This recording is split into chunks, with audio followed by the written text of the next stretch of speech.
Ash Wednesday. This is the 2nd of March. We've got beautiful weather here. Down south, the wind has just been blowing terrible. It was up 15, 20 miles an hour out of the northeast, and the water was good and all, but boy, it was really tough fishing. So I guess I'll spend my day here at Hannah Park or Huguenot Park, Little Talbot, whiting fishing. I don't think there's going to be any pompano here. Pompano are mostly south of New Smyrna. During bike week this week, always last year, year before, for the last 25, 30 years, I've catch them during race week and bike week and spring break. That's when they're there.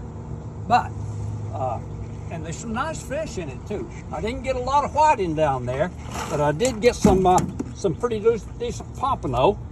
You know, I caught them, and there was only one or two other people catching fish while I was there, and you know, but they fish every day. A lot of them do. But anyway, this is some of the pompano and the whiting that I did catch, and I went on a little further south. There's really some nice fish down south. My friend Kevin won that tournament that they had, the Sand Spike tournament, or the River Keepers down in Port St. Lucie. He won his tournament with a little over 2-pounder, but here I am catching 3-pound fish. I could have won it, but I had other things I had to do, and I couldn't get down there. But anyway, this is some of the fish that come from South Florida. A lot of small ones along with the bigger ones. But I'll take fish like this every day, you know, if I can catch them like that. I'm happy with it, and my people here in Jacksonville is happy with it. So anyway, this is the first time I've posted in maybe a couple of weeks. A lot of people are complaining because I'm not putting out a post. Fishing's been tough, and I know it's been tough for everybody. And I hate to build your hopes up, but this is going to be the week for pompano. So if you want to catch them, bait's still hard to come by. I don't have a lot of problems getting them. I keep sand fleas. I got a bucket now with enough for me to fish with. Not enough to sell, but I will be getting more for us to sell. I've been doing it for a lot of years, and people want to know, well, how come you got sand fleas? Nobody else, no bait shops do.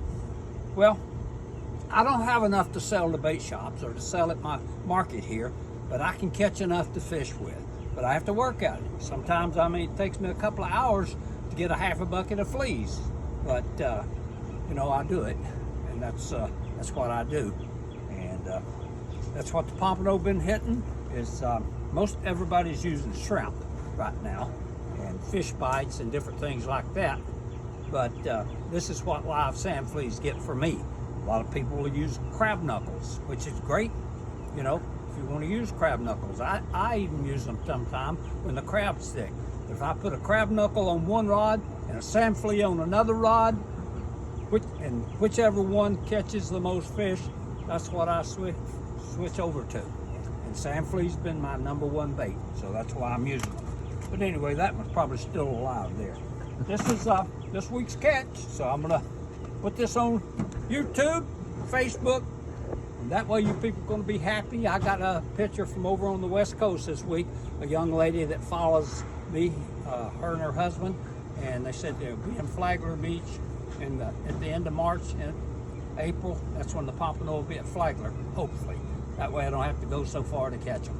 But anyway, this is this week's catch. This is Ash Wednesday, March 3rd. This is not something I caught last year, year before last. This is, I'm just telling you, you know, Fat Tuesday yesterday, and this is the start of a new season. So you can just look forward. Every week I'll be posting what I'm catching all the way up the coast from New Smyrna north.